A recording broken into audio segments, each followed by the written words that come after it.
Дъждът вали като преди, пълзи дълго дръжти по стъклата. Аз и този път оставам прав в тъмнината. Като светулка плахо примиша една цигара някъде далече, и аз дочувам шепот на жена, която тръгва вече. Дали пътува и сега онази малка книжна лодка, която сгъна на шега на някаква дъждовна лодка, а после прати я към теб с молба при мен да се завърнеш. Дори в това море от много дъжд, ти да побързаш, да побързаш. Сега белива дъждът от прозореца,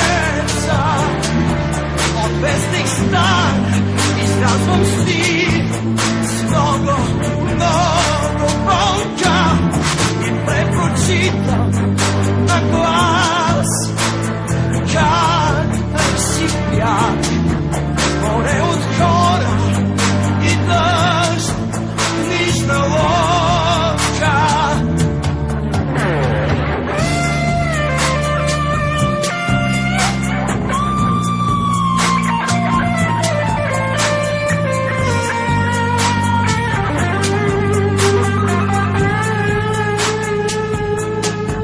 Дъждът и този път вали, пълзи дръжти по стъклата. Аз запалвам клечка от кибрид в тъмнината, и само тази малка светлина изгаряща до болка в ръката, дано покаже пътят към дома на лодката и на жената.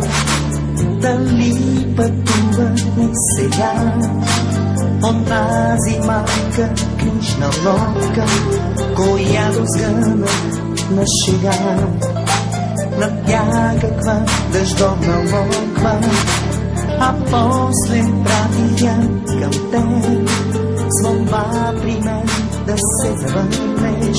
Дори в това море от много дъжд, ти да побързаш, да побързаш. Сега вали дъждът